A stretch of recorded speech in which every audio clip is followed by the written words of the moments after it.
How to remove photos from iCloud but keep on iPhone.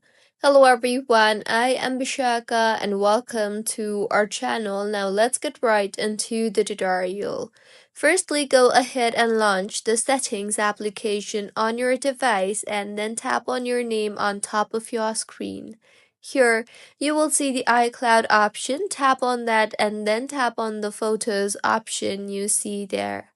Further, go ahead and toggle off the toggle button for sync this iPhone, and with this, when asked, you can go ahead and choose download the photos and videos, as this will make sure that everything is saved locally on your iPhone.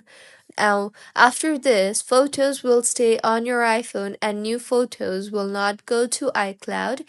You can then go ahead and delete photos from iCloud safely.